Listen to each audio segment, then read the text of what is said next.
Math solution চ্যানেলে সকলকে স্বাগত। আজ আমরা নবম শ্রেণীর দ্বিতীয় পর্যায়ক্রমিক মূল্যায়ন 2025-এর জীবন বিজ্ঞানের কোশ্চেন সলভ করব। তো দেখো, প্রশ্নপত্রে বলেছে সময় 1 ঘন্টা 30 মিনিট, পূর্ণমান 40। বিভাগ কতে এক দাগে বলেছে সঠিক উত্তরটি নির্বাচন করে বাক্যটি সম্পূর্ণ করো। তো প্রথম কোশ্চেন রয়েছে, দেখো, নিম্নলিখিত সঠিক জোটটি নির্ণয় করো। অপশন এ বই ফুসফুস বোয়াল, অপশন বি ফুলকা প্রজাপতি, অপশন সি ট্রাকিয়া যোগ, অপশন ডি ফুসফুস অ্যালভিওলাই। তো এখানে সঠিক উত্তরটি হবে অপশন ডি ফুসফুস অ্যালভিওলাই, কারণ ফুসফুস হলো মানুষ সহ অন্যান্য স্তন্যপায়ী প্রাণীদের শ্বাসযন্ত্র এবং অ্যালভিওলাই হলো ফুসফুসের কার্যকারী একক। অপশন এতে বই ফুসফুস হলো কাকড়া বিছে ও মাকড়সার শ্বাসযন্ত্র, কিন্তু বোয়াল হলো একটি মাছ যার শ্বাসযন্ত্র ফুলকা। অপশন বি ফুলকা প্রজাপতি, ফুলকা হলো মাছেদের শ্বাসযন্ত্র এবং প্রজাপতি হলো পতঙ্গ শ্রেণীভুক্ত প্রাণী যার শ্বাসযন্ত্র হলো ট্রাকিয়া। অপশন সি ট্রাকিয়া যোগ, ট্রাকিয়া হলো পতঙ্গ জাতীয় প্রাণীদের শ্বাসযন্ত্র এবং যোগ হলো অ্যানিলিডা পর্বের প্রাণী যার শ্বাসকার্য হয় দেহত্বকের মাধ্যমে। এরপর 2 দাগ বলেছে বাষ্পমোচন সম্পর্কিত ভুল তথ্যটি নির্ণয় করো। অপশন এ পরিবেশের আপেক্ষিক আর্দ্রতা কমে গেলে বাষ্পমোচনের হার কমে যায়। অপশন বি 30 ডিগ্রি থেকে 35 ডিগ্রি সেলসিয়াস উষ্ণতায় বাষ্পমোচন কমে যায়। অপশন সি আপেক্ষিক আর্দ্রতা কমে গেলে বাষ্পমোচনের হার বৃদ্ধি পায়। অপশন ডি পাতার কিউটিকলের স্তর পুরু হলে বাষ্পমোচন কমে যায়। তো এখানে অ্যান্সার হবে অপশন এ পরিবেশের আপেক্ষিক আর্দ্রতা কমে গেলে বাষ্পমোচনের হার কমে যায়। এরপর 3 দাগ বলেছে হলজৈবিক পুষ্টির সঠিক পর্যায়ক্রমটি হলো। অপশন এ খাদ্য গ্রহণ, শোষণ, পরিপাক, আত্তীকরণ, বহিষ্করণ। অপশন বি খাদ্য গ্রহণ, পরিপাক, শোষণ, আত্তীকরণ, বহিষ্করণ। অপশন সি আত্তীকরণ, শোষণ, বহিষ্করণ, খাদ্য গ্রহণ, পরিপাক। অপশন ডি পরিপাক, শোষণ, আত্তীকরণ, খাদ্য গ্রহণ, বহিষ্করণ। তো এখানে অ্যান্সার হবে অপশন বি খাদ্য গ্রহণ, পরিপাক, শোষণ, আত্তীকরণ, বহিষ্করণ। এরপর 4 দাগ বলেছে লসিকা সম্পর্কিত ভুল তথ্যটি চিহ্নিত করো। অপশন এ লসিকায় আরবিসি, ডাব্লিউবিসি, প্লেটলেট থাকে। অপশন বি এতে কম মাত্রায় প্রোটিন ও পরিপোষক থাকে। অপশন সিতে বলেছে লসিকা স্বচ্ছ বর্ণহীন রক্তজাত পরিবর্তিত কলারস। অপশন ডি রক্ত ও কলাকোষের মধ্যে সংযোগ রক্ষা করে। তো এখানে অ্যান্সার হবে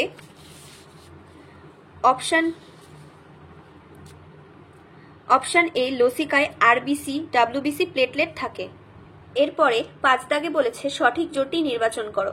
অপশন এ ফ্লেমকোষ paramecium, option B Malpighian tube planaria, option C nephridia কেঁচো, অপশন ডি বৃক্ক গঙ্গাফড়িং।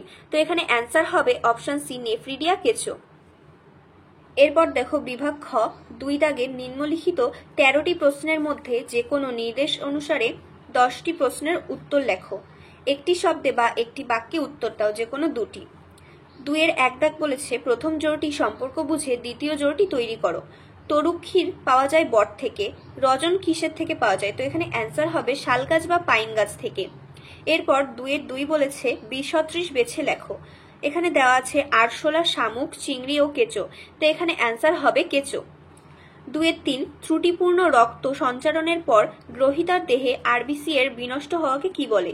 তো এখানে অ্যান্সার হবে হিমোলাইটিক ট্রান্সফিউশন রিয়াকশন। পর দেখো বলেছে উপযুক্ত শব্দ বসিয়ে শূন্যস্থান পূরণ করো, যে কোনো 2টি।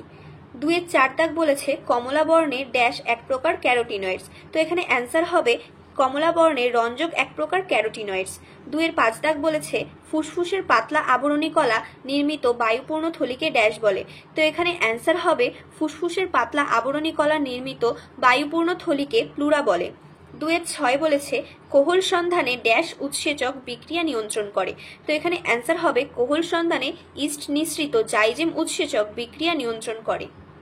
এরপর পেজ নম্বর 3তে দেখো নিচের বাক্যগুলির সত্যতা যাচাই করে সত্য অথবা মিথ্যা নির্ণয় করো, যে কোনো 2টি। 2 এর 7 দাগ বলেছে পতঙ্গ শ্রেণীর প্রাণীদের শ্বাসাঙ্গ ট্রাকিয়া। তো অ্যান্সার হবে সত্য। 2 এর 8 কই মাছে অতিরিক্ত শ্বাসাঙ্গ হিসেবে শ্বাসনল থাকে। এটার অ্যান্সার হবে মিথ্যা।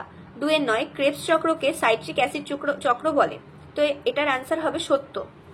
এরপর দেখো একটা ম্যাচিং বক্স দিয়েছে, বলেছে এ স্তম্ভের সঙ্গে বি স্তম্ভের সমতা বিধান করে ক্রমিক নম্বর সহ জোড়টি লিখি। অপশন এ স্তম্ভে বলেছে অর্নিথন চক্র, রক্ততঞ্চন, ডায়াবেটিস মেলিটাস, কপ্রোফ্যাগি।